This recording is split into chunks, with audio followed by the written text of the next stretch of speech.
Voilà, bonsoir. maa ngi nii nañ ma may 2 minutes rek. 2 minutes rek gis naa appel bi. waaw amul. ñu may ma 2 minutes rek. amul problème. waaw je suis là voilà je suis là amul je vous suis. bàyyi noonu maa ngi nii gaaw. voilà donc kooku mooy son excellence donc nañu continuer waxtaan bi le temps que mu pare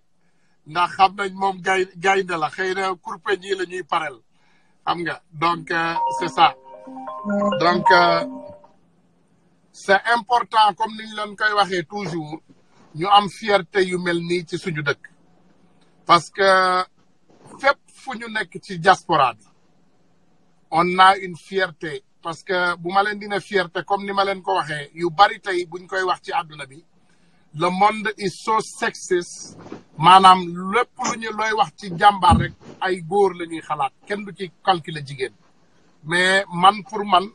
balaa ngeen di Ousmane Tounkara ngeen di keneen ak keneen jigéen ji moo jara delloo njukkal parce que ñii ñoo nekk sur le terrain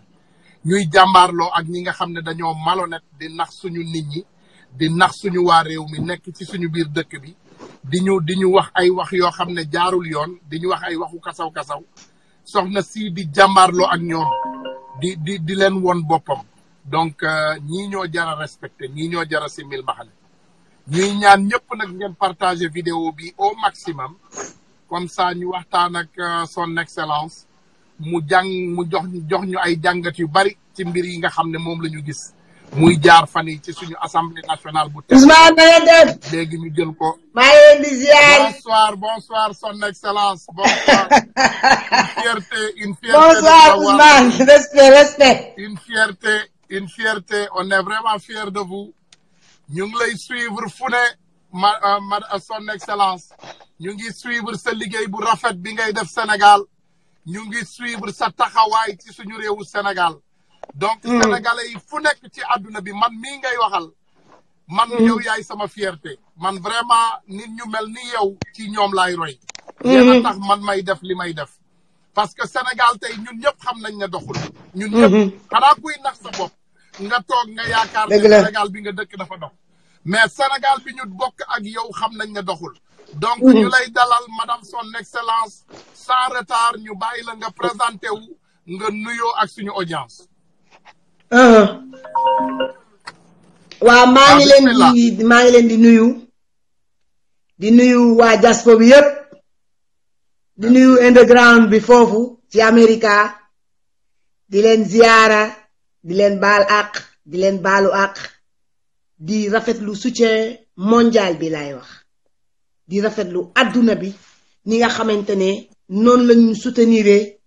ci épreuve bi nga xamante ne moom moo xew démb ci assemblée nationale di baalu àq àdduna bi di leen sagal di leen sagoo di leen wax ne yabaluñu ñu assemblée nationale pour ñu créer une guérilla dañu yabal assemblée nationale pour ñu défendre l'intérêt des Sénégalais li ñu def nag ci défendre l'intérêt des Sénégalais la bokk parce que ci défendre àq ak yelleefu doomu aadama ci la bokk donc même dans les plus grandes démocraties en général dinañ xeex ci biir assemblée parce que xeex boobu li muy am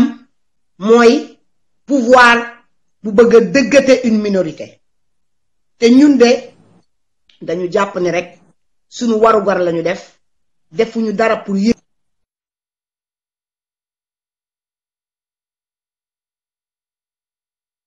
lañuy def yenn saa yi buñ koy def sax duñ ko sentir donc Ousmane maa ngi lay nuyu di nuyu ces spectateurs yi nga xamante ne ñoo connecté wu en ce moment di nuyu ma fille Reine Diop bu baax a baax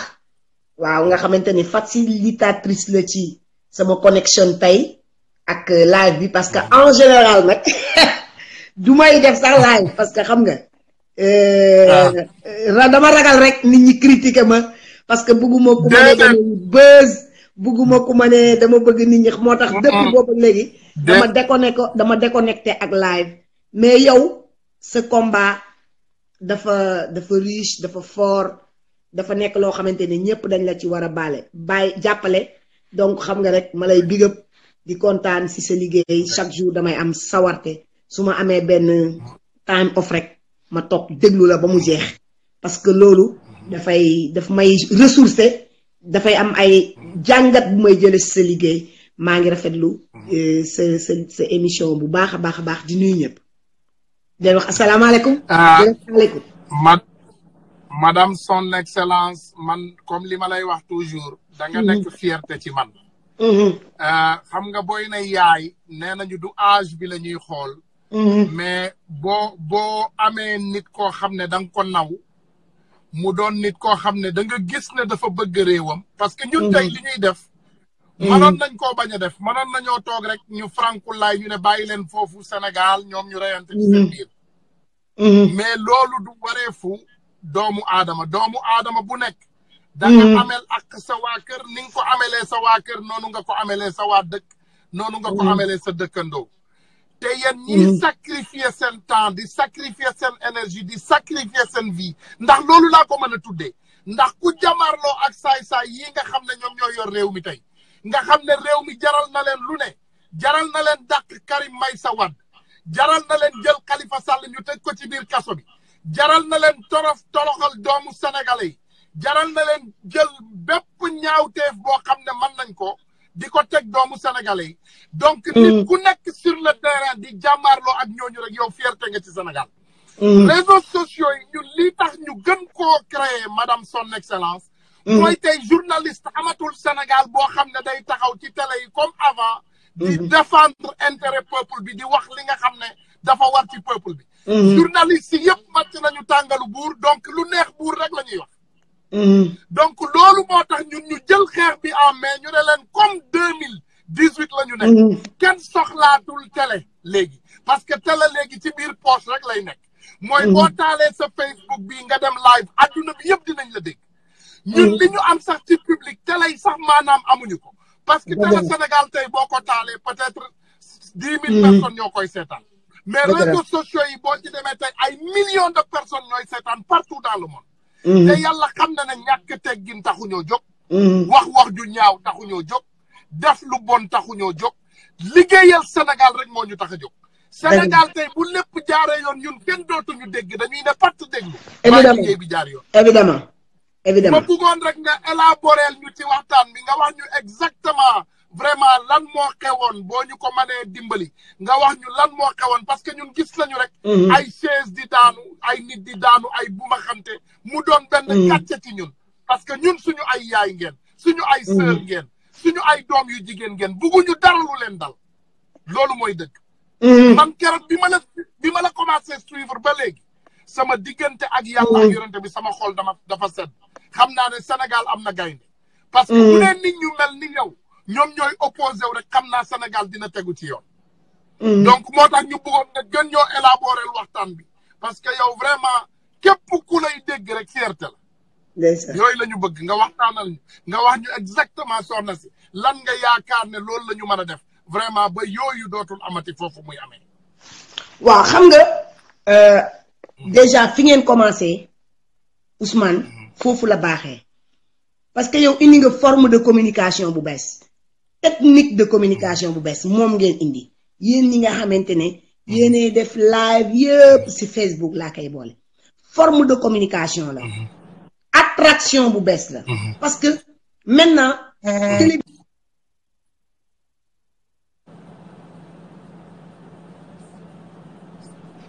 li nga xamante ne moom mooy attiré nit ñi mooy live yi mooy dañuy gëm Ousmane Tounkara xam forme de communication véridique bi nga xamante ne moom la ubbi par rapport ak information yi muy wax yu muy jot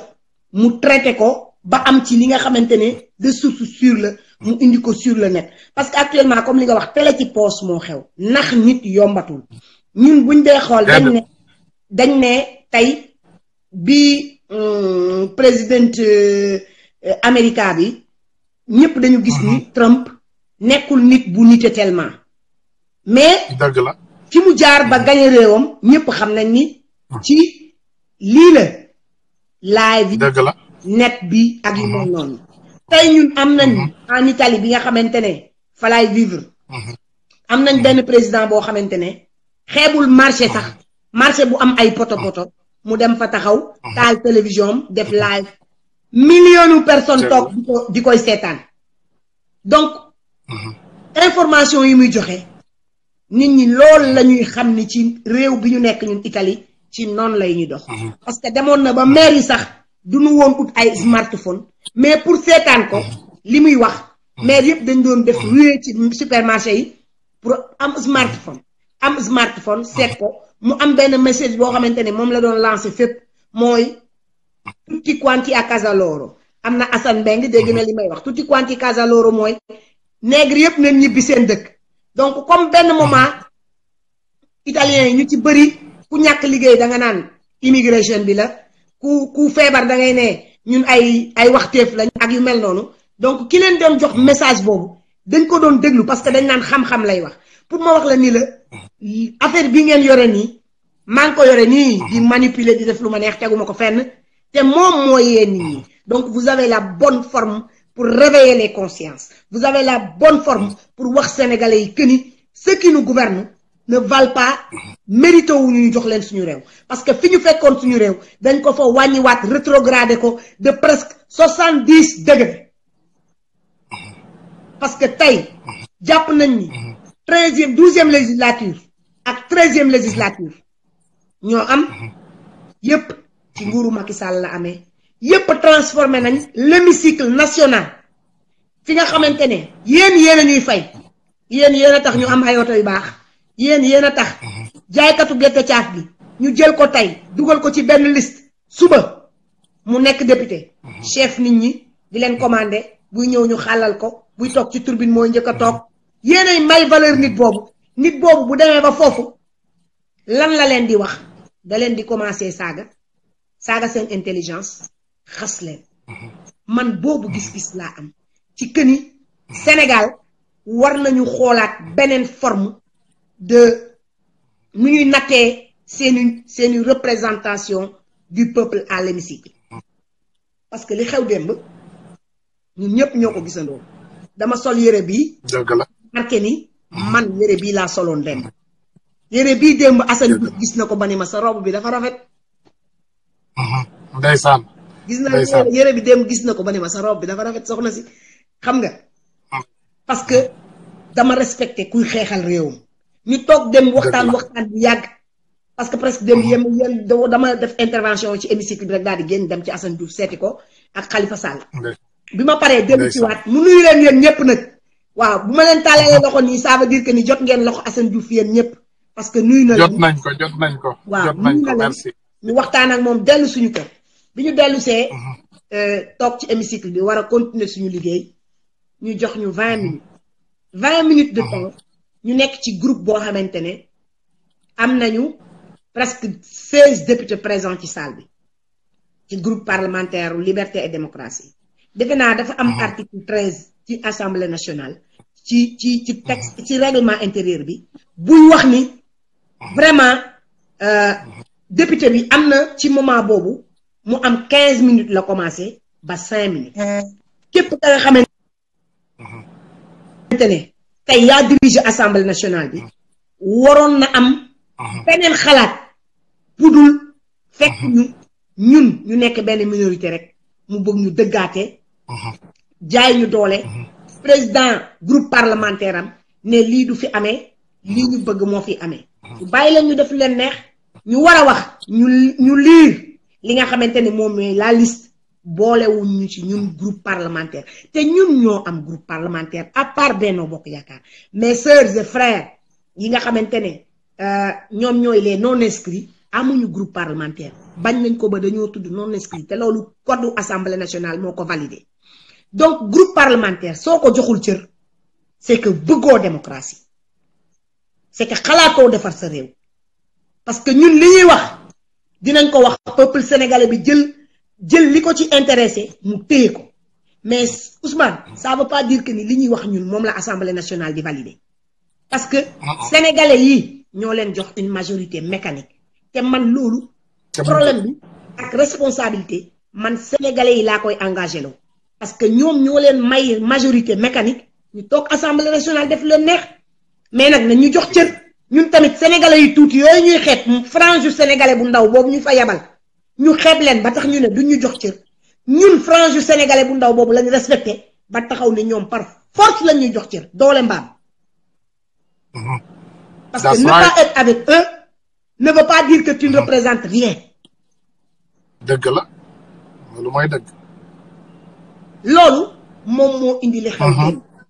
man ku ma fekk xam ni man ci pacificité laay dox. man damay rassembler damay jéem a éviter. donc man su may élément laa doon njëkkatiyee gis xale ba nga xamante ne benn bokk yaakaar la bokk mais xale bu ma jox cër la muy xeex ma téye si loxoom bàyyi ko mu taxaw ma gis ki nga xamante ne moom laa joteel mu sëgg di xeex ak surtout Serigne Touba. allahu akbar boo xamante ne xëy na da ko def noonu mais ëllëg dana ko regretter ma xëcc ko mu ñëw ma ne ko yow Màkka nga jóge yow député nga waroo xeex mu xàcc loxoom dóor ma Ousmane neexul ba neexul mais devant cette agression je ne pouvais que répondre en tant que dame en tant que femme en tant qu'une grande dame et que j'incarne la valeur de la femme man j'incarne la valeur de la femme man je ne veux pas un homme qui bat une femme man je suis féministe. loolu ci ñàkk fayda la bokk góor du dóor jigéen. je me bats pour àdduna bi yépp nag am seen liberté mais je me bats pour nit ñi jigéen ñi free nekk ci seen jàmm di xalaat di wax te kenn du leen ne noppi leen parce que le temps de xawma Nefertiti xawma lan est révolu maintenant dañuy parité sax ndax Ablaye Wade moo ñu indi loolu mu fu góor toog jigéen mën na fa toog donc góor warul yàpp jigéen ci biir hémicycle bay xàcc loxoom ak kurpeñ di ko dóor. te muy dëgg te muy man dëgg ku ma dóor ma fay man c'est ce que j'ai fait. waaw ku ma dóor loolu mooy dëgg fayu dëkk ba doore tas fayu dafaa nekkul amuma fa càmmiñ amuma fa papa sama doole laa fa yaakaar ak groupe bi te duma seetaan ñu may massacrer wala ñu may botte ma mel ne ku jàngul woon sama self défense c'est ce que j'ai fait je respecte les Sénégalais moo tax d'ici fii ak demain après demain ku bëgg live soo ma woowee damay wax parce que li ma bëgg ñu xam mooy dañ may soutenir ci net bi en tant que femme bu ñu agressé mais suñu xamoon li waral sax ñu agressé ma d'ailleurs dañuy gën a mer parce que moi je cherchais la paix parce que hémicycle du xeexukaay foofu débat d'objectif yi lañ fa laaj débat d'idée nga poser say questions normalement ñu tontu la tontuwuñ la ñu tëb questions yi nga muñ te xam ne yàlla am na mais daal ñii daal dañoo jël rek yoonu violence sol mbub mi sol dàll bi ne dañuy toroxal ay doomu aadama loolu nag man duma ko nangu Ousmane loolu moo xew démb. vraiment son excellence dama bëgg nga xam ne am nga sax ay càmmiñ dañu xamul rek laal biñ la laal dina leen wex xat ndax ñun duñ leen may 1 centimètre parce que toi tu es une femme qui représente les Sénégalais yi ñoo la teg fi nga nekk Sénégalais yi nga dem défendre seeni ay cause yow demuloo foofu pour ne leen ñu tabaxal la kër wala ñu jox la dépense nga dem marché danga fa dem pour défendre cause Sénégalais yi nga xam ne ñoom ñoo la yóbbu ñoom nag 90% des députés de Macky Sall mën naa ne 100% ñoom dañ fa nekk di défendre ay cause malhonnête Macky Sall loolu moo tax mënuñu laa tolérer parce que yow da nga nekk nit koo xam ne da nga def li la yóbbu assemblée nationale xam nga tey ku dem assemblée nationale nga xam li la fa yóbbu waroo am problème ak Mame Diarra Fam parce que yow ku la xam ne ne grande dame nga mënoon ngaa toog sa kër mënoon ngaa bañ a wut député mënoon ngaa bañ a def dara nga toog jàpp sa njàmbur waaye peuple bi la élire jox la liggéey nga respecté ñooñu nga dem di défendre seen cause mënuñu lu dul simmi la mbaxane son excellence yow déjà fierté sénégalaise nga ñu mel ni yow ñoo tax ba léegi ñun ñu nekk ci réseaux sociaux yi di xeex parce que xam nañ ne Sénégal ba léegi am na espoir xam nga Sénégal bu doon tey ay aali njuuj njaaj ak ñeneen ni kon dañuy bàyyi dañuy teg suñuy sabar ñu toog de côté mais bi ñu gisee nit ñu mel ni yow ñu gis nit ñu mel ni Karim Wade ñu gis nit ñu mel ni Khalifa Sall ñu gis nit ñu mel ni Ousmane Sonko xam nañu ne Sénégal ba léegi espoir bi des na fa loolu moo tax son excellence mënuñu lu dul di la gërëm di la balu ak encore duñ la ko imposer nag mais soo ñu mënoon wax turu nit ku jubadi kooku nga xam ne moom moo nekk ci assemblée bi au moins ñu yëgal adduna bi nekk du nit ku sérieux du nit ku baax parce que dafa am ñu koy laaj bu fekkee nag du lu la jafe la duñ ci insister. lan la lu ñuy laaj. nit non dañu laajte ñu ne sa monsieur bi la agressé ñoom kooku la ñu laaj. c'est l'honorable député Kader Ndiaye moom màkk la jóge xam nga déggoo man bi koy téye dëgg la dama ne ko yow màkk nga jóge dama ko téye dama ko xëcc ci sëriñ bi mu doon xeex ak moom ma xëcc ko ba mu jàkkaarloo moom yow màkk nga nekk député màkk nga yow waroo def lii waroo xeex rek mu téye sama loxo wañaar ko saaga ma ndey daa di may dóor. waaw loolu moo lay won ne rek xam nga nee nañu aj tamit xam nga aj du ñëpp la seen aj di dagan xam nga dem màkk. waaw mais moom dafa dëkk sax xam nga moom fa la dëkk sincèrement moom fa la dëkk fa la résider fa lañ ko falee député Arabie Saoudite donc il doit donner le bon exemple parce que koo xamante ni tey ci assemblée bi bu ñu jaaxle woon war nañ ko woo mu wax ñaari saar leeral ñu man bugguma woon moom xeex di jóge ci moom bien vrai que sama partisan la doon xeexal parce que Abdou Mbacké bi mu doon xeexal man Serigne Touba rek laa yaakaar Serigne Touba rek laa am naa xalif si wéeru yi am naa turu dina yëpp mais Serigne Bamba mooy sama wéeruwaay képp koo yëkkati sa loxo mooy suñu wéeruwaay ku yëkkati sa loxo doo teg ko ci loxo doomu Serigne Touba wala sëtam tooñ nga ma mais mënuma ci woon lu dul àtte ko parce que sama mbokku diaspora la ma téye ko di ko revenir loo à la raison mu wañ sama loxo je peux vous faire voir su vidéo bi leeree ma won leen man sama gaañu maa ngi nii les rouges sont là vous les voyez les rouges sont là vous les voyez ñu ngi koy xool de ñu ngi koy gis danañ koy gis bu baax ñu ngi koy gis te bu dul woon mbubu bii ma soloon dem moo ma sauvé bu dul woon mbubu kon ay gaañu yu metti laa doon am mais dama am ci biir assemblée ñi ngi bokk parti yëpp ñi ngi bokk ci parti yëpp am naa ay doom am ay xarit am ay soppe am naa ay doom yoo xam ni biir Benno Bokk Yaakaar la ñu bokk dañu ñëw ku mel ni la grande députée Aminata Gueye elle est présidente de commission xam nga muy ndar-ndar bi dafa ñëw sama kanam naqarlu xam nga ñoom ñëpp xale yi ñoom Yaya Diallo xam nga ñoom ñëpp Sira ñoom ñëpp ñëw tata bàyyi mais gisatuma woon parce que man mënuma man concevoir may wut jàmm nga saaga sama yaay man j'ai pas connu ma maman c'est ça qui m'a fait mal donc man sama yaay nekk une fois qui s'y frotte s'y touche et s'y pique on n'insulte pas à n'importe qui va de maman parce que les mamans sont sacrées les mamans c'est des femmes de valeur mais ku respecté wul sa yaay bu la neexee nga saaga affaire bi imaginel waaw affaire bi loolu rek la seen nguur buy jeex nag en général ñëpp xam nañ ni lañ def mais ñaari 13e législature ak 12e législature ak 14e législature bu Macky Sall yëpp am na ay xeex c'est que aussi il faut ñu xool le choix des députés parce que des députés ne xamante ne amuñu benn valeur di saagawaate ndey di songaate di histoire di ñàkkal seen bopp fayda nous sommes des représentants du peuple Ousmane bi ngay xëy sa dimanche dem di voter ji xamoo moom Mame Diarra Fam mais danga dem voter geste de patriotisme la nga dem voter wàcc sa temps wàcc sa lépp donc ki nga voteel ki la représenté dafa war a nekk nit bu valeureux dafa war a nekk nit bu am jom dafa war a nekk nit bu am culte mais député ku nekk gis na démb li dal Abdou Mbacké dafa yaakaaroon ni le monsieur en question daf ko doon àtte mais yéen ñëpp gis ngeen bëmax yu mu ko bëmax xam nga yooyu tamit dafa rafetul ay affaire mbaam la ñun nous sommes pas des animaux waaw nous ne sommes pas des animaux. il va payer les pots cassés parce que ñàkk fayda comme niñ la ko waxee rek c'est honte nag mais bu dee ñun dëkk bi ñu nekk nee nañu the buck stop with the boss parce que ñoom ñëpp loolu ñuy def Macky Sall moo leen ko yebal gis nga barki Dembo Ndiaye ay kii la jël mooy maanaam ay mbërëm yooyu la jël yóbbaale leen France pour ñu attaquer xale yi ci diaspora bi ay nervi la Macky Sall yóbbu France pour ñu attaquer xale yi doon protester contre moom ñun fan yi yëpp j'ai pas dormi son excellence nee nañu Macky Sall dafa waroon ñëw Washington le 11 moom laa doon préparé maa ngi koy préparé waaye tapet bi nee nañu dootul ñëwati changé na avis parce que xam na ne ñun duñ ko may dara fii ñun duñu ko maye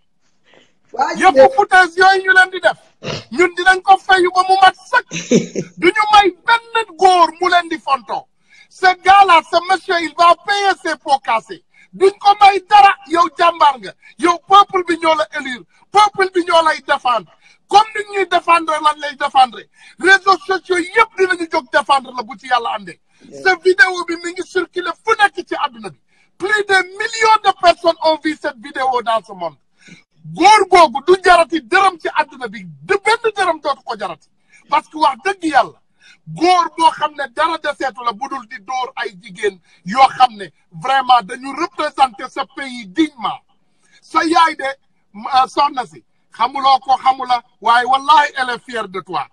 sa yaay elle est fière de toi fu mu mën a tëdd wallahi azim xolam sedd na ndax waajur de amul fierté lu dul doomam bu tekki dara doomam buy njariñ askanam yaay jooju tey wallahi sa barke mi ngi xëpp ci kawam te dañ koy continuer ñaanal yàlla foofu mu nekk yàlla continuer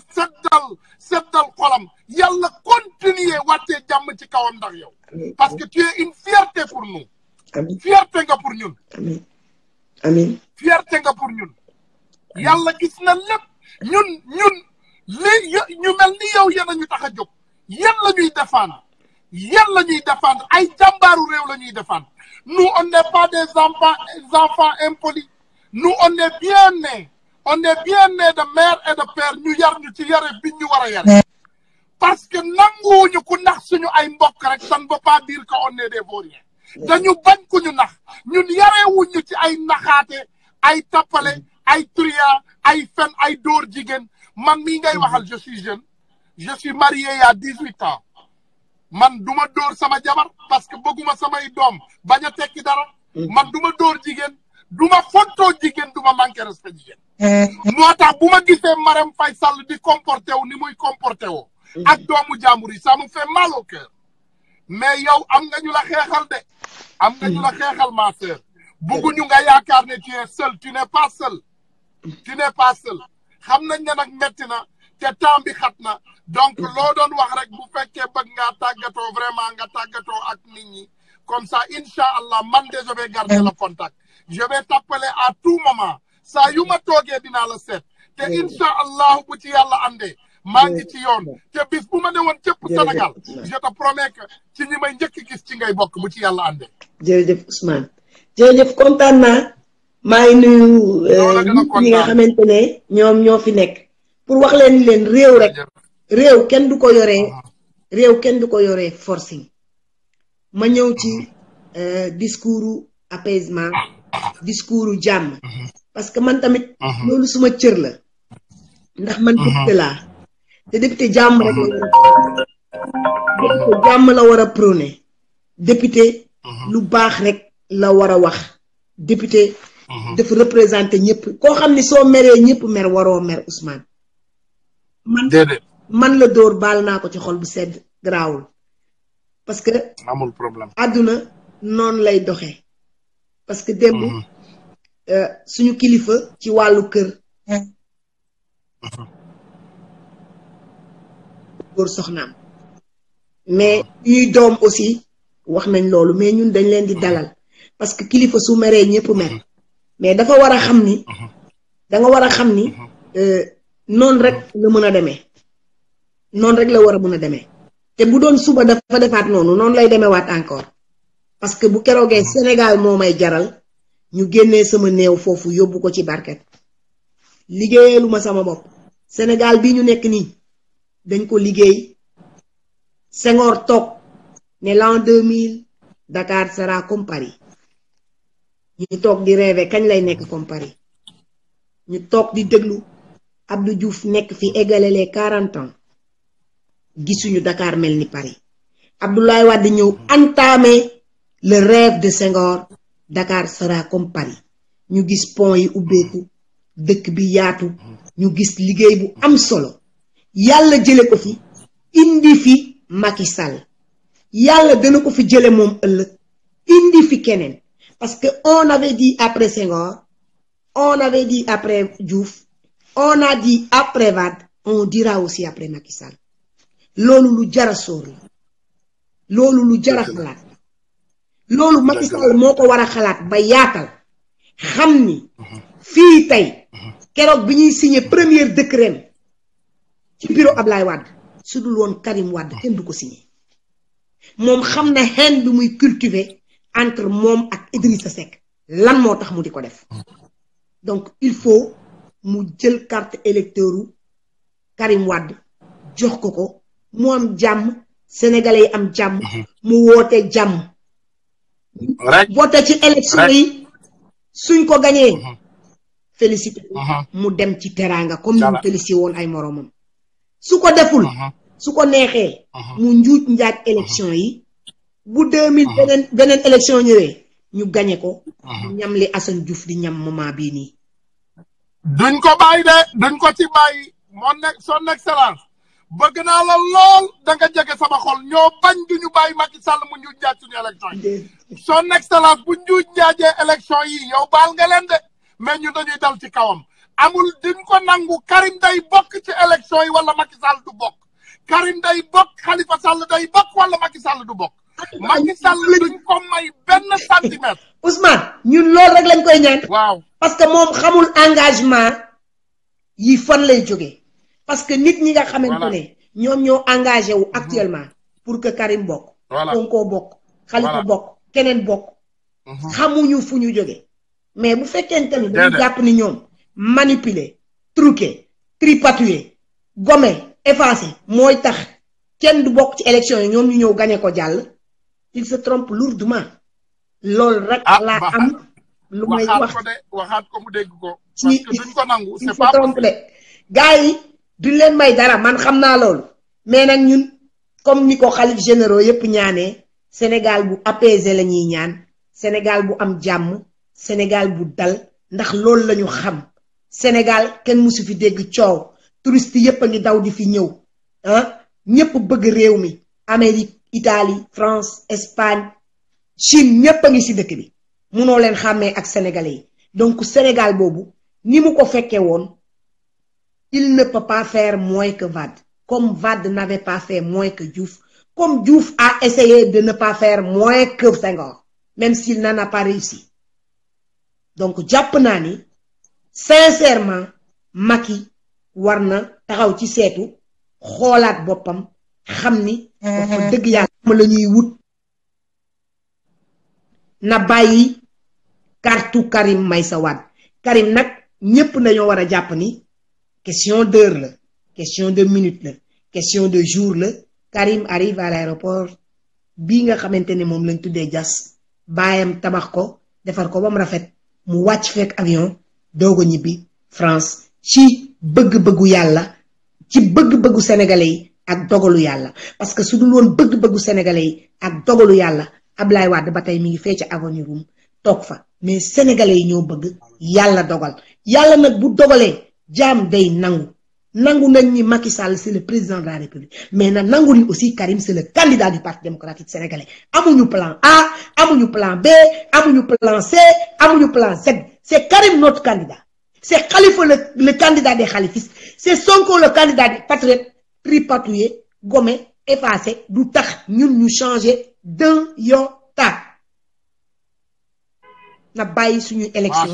mu déroulé wu suñu ko gañee baax na su gañee ça va le Sénégal c'est le Sénégal qui gagne loolu rek la mais lii mu bugg a def kenn du ko may ñoom nag jël nañ décision parce que bu président groupe parlementaire toogee ci biir réunion taxaw ni fii duñ leen may ngeen wax Abdou Mbacké ne ko bu ngeen ñu mayul fii ñu wax pale ñu ngeen fa waxee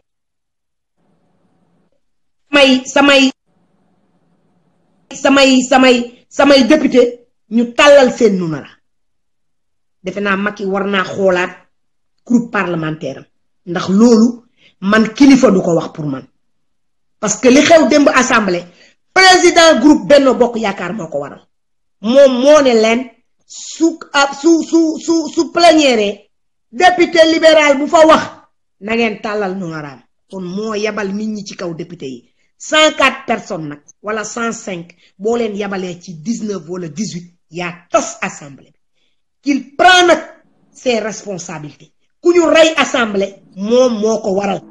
moom moo wax loolu te loolu moom ba cour de la haie ma di ko répété su leen neexee nañ ñëw arrêté ma sama kër a ngi nii su leen neexee nañ ma duñ la arrêté mais dañ la dama ma arrêté wax dafa dara lu la nit di arrêté parce que moo ko wax te on l'a enregistré moo ko wax te enregistré nañ ko parce que moom amul droit di jël nit ñi di leen jal ci kaw ay député pour ñu xeex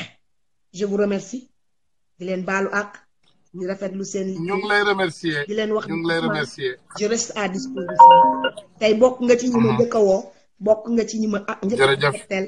te loolu dama woon dootuma def live mais Sénégal ñoo ma sotle Sénégal dañ la soxla donc il faut ma rendre leen la monnaie si diggante live yi ngeen di def parce que si laay mën a atteindre maximum de personnes. da bëgg nga laaj ko 1 million bi lu mu ci xalaat 1 million marche. ok dafa am ku doon laaj Fadel Mohamed Fadel. dégg naa Fadel lan nga xalaat ci suñu idée 1 million marche bi. mais Fadel xam na ni man ci 1 million marche laa bokk.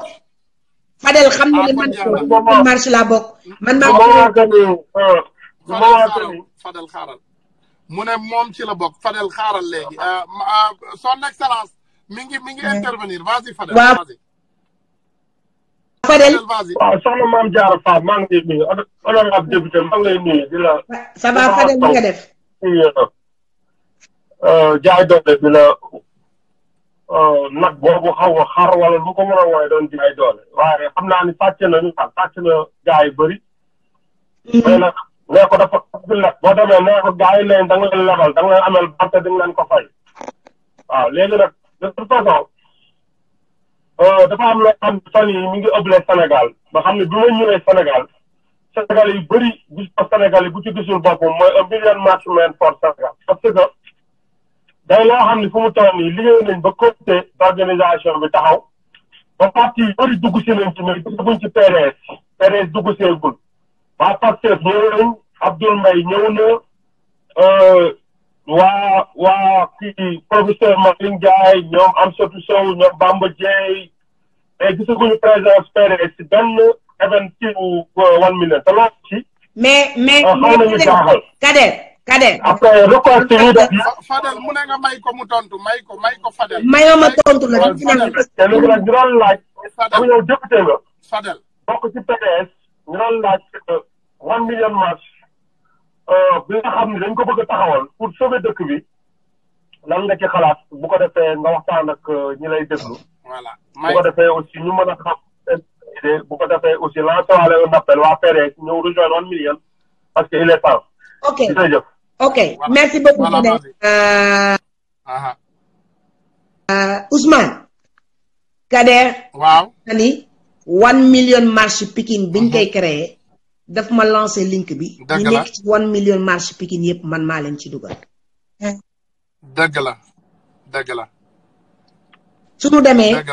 suñu demee ba benn moment ñuy def benn réunion à Dakar ñu xam ne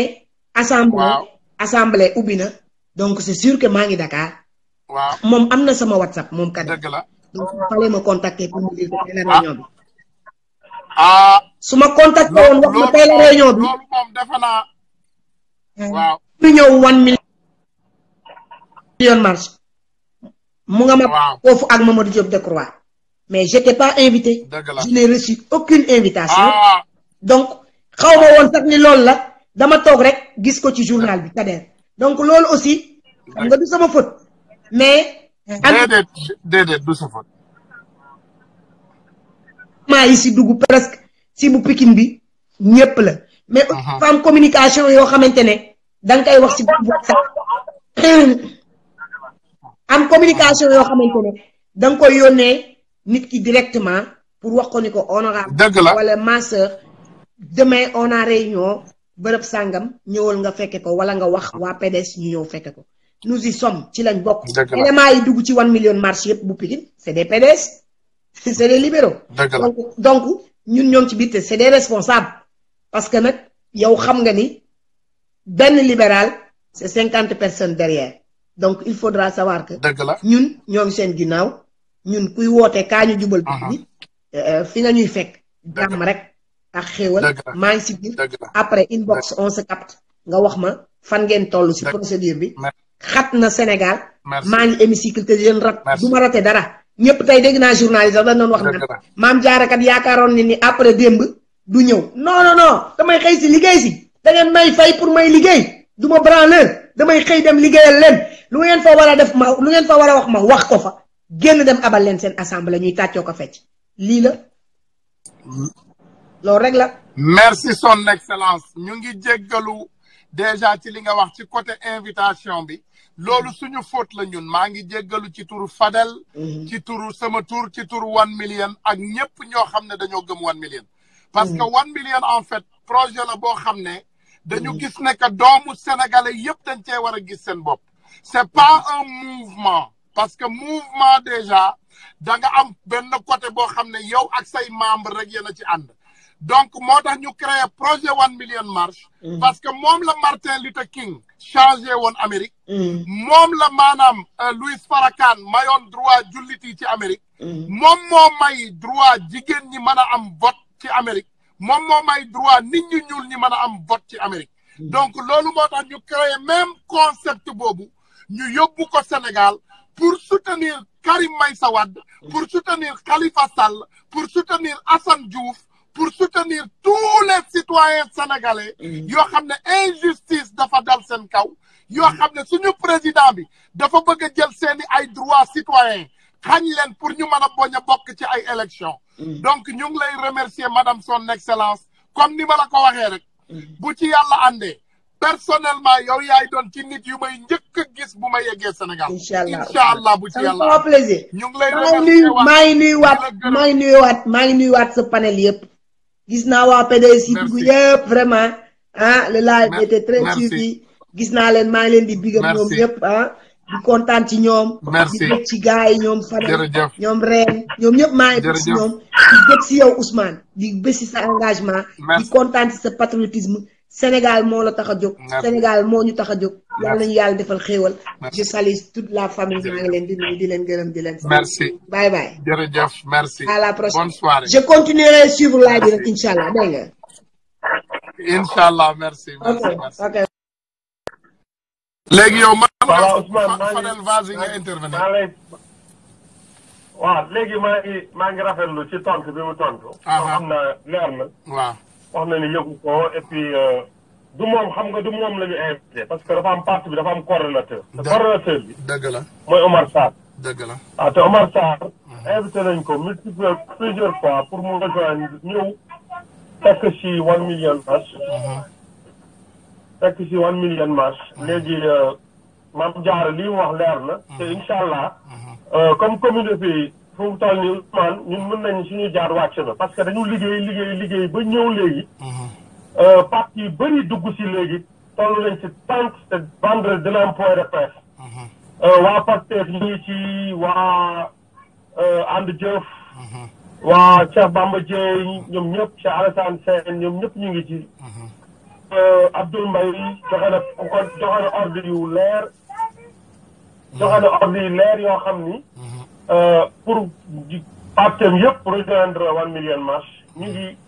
ngi yaatu daal mais militaire jàmbaar yaa ngi ci ñëpp ngi ci mais li tax a jug concept bi comme ni ñu ko waxee Ousmane bettuñu kenn dañ ne un Sénégal pour les Sénégalais dañu jug pour dëkk bi mën a doon Sénégal boo xam ne Sénégalais yi dañ ci gis seen bopp donc bettuñu kenn léegi collaborateurs yi nga xam ne ñoom ils préfèrent collaborer avec la France pour di loolu dëkk bi nañ xam ne loolu jeex na parce que léegi new generation bi Sénégalais yi bees yi dañu bëgg seen dëkk jub donc ñu ngi waat Sénégalais yëpp ñu mobiliser wu surtout la diaspora sénégalaise ñu mobiliser wu pour descendre à Dakar en masse baax na ñu dajaloo Pullman baax na ñu dajaloo fu ñu mën a dajee ci àdduna mais xeex bi battleground bi ci terrain bi la na gars yi jaayante wàcc sur le terrain bu defee Sénégalais yi seen xel dal ñu mën a ànd ak ñoom résister loolu mooy solution bi moo tax diaspora bi surtout ñu nekk Europe xam ne jege nañ Sénégal biir foofu la gën a yombee jël leen au moins 10 jours dafa tombé feet yi ngeen dem sur Dakar déjà ubbi nañ caravane bi ubbi nañ groupe yi nga xam ne ñu ngi sur place pour l'instant Sénégalais yi nekk sur place ñu ngi nekk di leen dajale ñu jug taxaw ànd ak ñoom bu ko defee Macky Sall forcing bii mu bëgg ba pare France coiffé ko du mën a nekk ndax lii yëpp da leen di xam ni France mi nekk ci gannaawam bëgg mu jëlaat dëkk bi yëpp teg ci loxoom pétrole bi yëpp teg ko ci loxoom la ñu war a jug taxaw résister ba loolu du am donc maa ngi lancer un appel di santaat yëpp di wax ne léegi 1 million tegu na ci loxo boo xam ne léegi national la parce que léegi Ousmane na nga xam ni mënatoo tëb rek ne ko Mohamed nel gars yi ñu def lii déedéet loolu mënatul nekk wala man ma jug ne gars yi nañ def lii non non léegi lu ñuy defati rek dañ ciy déglu parti yi déglu ci association yi déglu ci syndicat déglu ci étudiants yi dañu waxtaan ba jubóo suñu jubóowee nag ñu daal di jël décision commune ça veut dire que ñun li ñu waroon def nañ ko ba wàcc nañ ça veut dire que li ci des c'est le peuple sénégalais nañu jeune appel bi gars yi dinañ def point de presse dinañ def conférence de presse boo xam ne li yooyu yëpp dinañ ci teew dinañ lancer un appel pour wax sénégalais yëpp ñu rejoindre 1 million avec ou sans autorisation la marche ou la rue donc maa ngi lay sant Ousmane comme dama xaw a nekk xale yi di la bàyyi nga yeggale ak say invité ba ci kanam jërëjëf merci Fadel jërëjëf merci beaucoup kooku suñu frère Mohamed Fadel Dieng la aussi muy suñu coordinateur international 1 million marche donc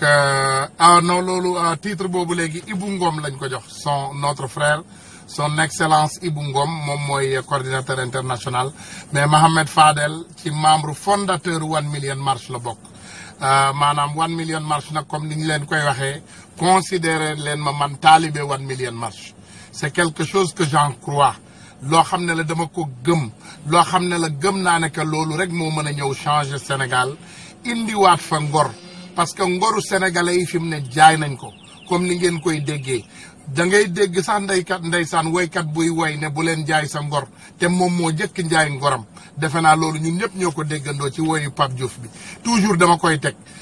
bu leen jaay seen ngor te moom jaay na ngoram donc sénégalais yi yëpp fi mu ne nii jaay nañ seen ngor mais sénégalais yi baaxoon démb ba léegi ñu ngi baax la jeunesse sénégalaise ñi nga xam ne ñoom ñooy futuru Sénégal ñooñu jaayuñu seen ngor c'est les vieux et les dinosaures qui ont vendu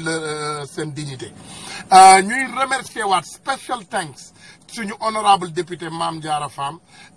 ñu ngi koy remercier vraiment ci taxawaayam man de comme ni ma leen di wax man sama fierté la ndaw soosu c'est quelqu'un que j'adore beaucoup koo xam ne la je l'estime et je la respecte wax dëgg yàlla bu doon liggéey ñi bëgg Sénégal yëpp député yëpp dañu def ni moom wax dëgg yàlla defe naa Sénégal dina tegu ci yoon maa ngi leen di remercier waat nag du ma leen jàpp comme toujours tey dañu bëggoon rek ñu simplifier live bi ñu aussi yemale ko foo xam ne maanaam foofu la yem pour doomu aadama yi jot nañu message bi ñu bëgg rek yéen ñëpp ñu taxaw en solidarité ak suñu sœur bii nga xam ne Mame Diarra Fam moom la ñu dóor ci assemblée nationale bi te du dóoru kaayu nit foofu du làmb xam nga arène nationale mënoon nañ koo bañ a tabax te jël assemblée nationale rek soppi ko def ko arène nationale parce que xam nañ ne liggéey taxu faa jóg député yi fa nekk bëre moo leen fa yóbbu ak ñàkk fayda ak ay wax dof loolu rek moo leen tax a dem foofu mais incha allah bu ci yàlla àndee kaddu sénégalais yi mooy mujj léegi ñu dissoudre à la assemblée nationale boobu parce que léegi Macky Sall dootul nekkati président te Macky Sall bu nekkatul président rek dañuy dissoudre parlement boobu indiwaat ay député yu bees te bu ci yàlla àndee ñi ñàkk fayda yooyu fa nekk ñooñu duñ ci bokkaat ñu ngi leen di remercier waat kenn ku nekk ci turam ak santam ak ci tur 1 million marche di leen joxaat rendez-vous ci ay fan yu néew incha allah en bon entendeur salut